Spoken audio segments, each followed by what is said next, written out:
among, of course, only African-American female candidates. The drum rolls are over, and the black chick pick is in. On Friday, Biden formally announced, I should have prepped the drum roll sounder, you're right. Biden formally announced Ketanji Brown Jackson as his nominee to replace the retiring Justice Stephen Breyer on the Supreme Court. Biden said, for too long, our government, our courts, haven't looked like America. I believe it's time that we have a court that reflects the full talents and greatness of our nation, with a nominee of extraordinary qualifications, and that we inspire all young people to believe that they can one day serve their country at the highest level, which is, of course, a total bastardization of what the court is. The court does not represent people. Nope. The court represents the law.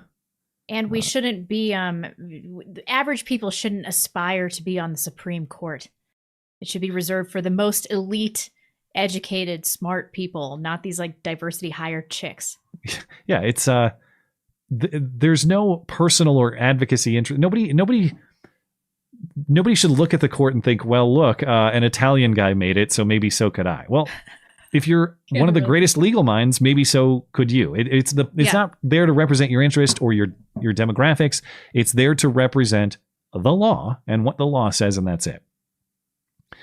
Congress is where you get your representation in the federal government, and to some degree the presidency too, I suppose, but he's one guy. Anyway, Jackson is 51. If confirmed, she would be the second youngest justice. Amy Coney Barrett just turned 50. Jackson currently sits on the D.C. Court of Appeals, a position she only held since last year.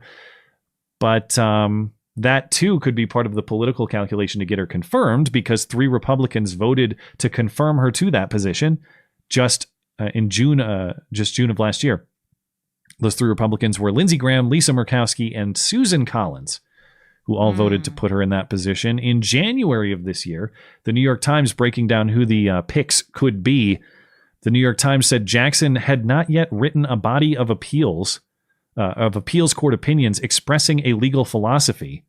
Having joined the appeals court only last summer, her earlier rulings as a district judge in Washington, however, comported with those of a liberal-leaning judge, blocking the Trump administration's attempts to fast-track deportations, cut short grants for teen pregnancy prevention, and shield a former White House counsel from testifying before Congress about President Donald Trump's efforts to obstruct the Russia investigation. She's actually only written one decision as an appellate judge, and it came out within just the last few days. But she was a U.S. District Court judge in D.C. from 2012 to 2021. Prior to that, she was the vice chair of the U.S. Sentencing Commission, which creates federal sentencing guidelines. From 2002 to 2007, she was a federal public defender in D.C. Prior to that, she worked for private firms. She clerked for Justice Breyer 1999 to 2000, and she graduated Harvard Law in 1996. Now, but did she earn it? Well, there's a lawsuit against Harvard for exactly that right now, that she might, she and Elena Kagan, the former dean of the Harvard Law School, might decide if Harvard acted appropriately in their selection policies. Can anyone named Ketanji really get through Harvard based on their own merit? Well, I think they can, if the individual is capable of that. But the point is, you're put in position to ask those questions, because this selection was made based on those criteria. And I would hope that you have to feel a little bit personally insulted by that. Oh, I'm the black chick that you picked on account of me being a black chick. Great.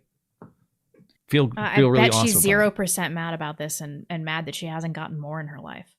Well, I don't know. I haven't heard much from her, so we shall see. But as far as the criticisms that are coming for Ketanji Brown Jackson, Senate Majority Leader Mitch McConnell has called for a rigorous, exhaustive review of Jackson. I've not seen any definitive statements of support or opposition made by Republican senators yet. The most likely line of attack, should it happen, if Republican senators aren't too afraid to be called racist for being overly critical of her, will probably be about the decisions that she's had overturned while she's on the district court. Law school professor Jonathan Turley says, well, on the district court, Jackson was reversed on appeal in a couple of cases. One was in 2019 that involved an executive order expanding the DHS definition of which non-citizens could be deported. Another involved a trio of federal employees' collective bargaining power. The first case was overturned 2-1. The second was overturned unanimously. according to the Judicial Crisis Network president, Carrie Severino, striking down the Trump administration immigration rule had no legal basis. She said, quote, cases like this suggest that Jackson might be willing in politically charged cases to ignore the law to deliver a particular policy outcome, and that's not what we want to see from a Supreme Court justice. The only other thing that's circulating about her so far, and this is early, so perhaps more things will come up, but a former law clerk of hers apparently edited her Wikipedia and the Wikipedia pages of her competitors in this selection to make her seem more appealing to a left-wing audience, and her competitors seem less appealing. What a surprise. To a left-wing audience. This is according to former law clerks of Jackson speaking anonymously to Politico. The guy who did this, apparently his name is Matteo Gotti. And he made a whole bunch of changes on Wikipedia, dozens of them, to try to put Ketanji Brown Jackson to portray her in a more favorable light to leftists. But broad picture here, given the prior Republican support, and given that confirming her will not change the so-called ideological makeup of the court, which shouldn't be a thing but is a thing, and given that I think Republicans will be too afraid to question her aggressively on account of being afraid to be called racist, I would consider her confirmation to be a lock, unless there is some drastic piece of information that comes out soon. Yeah.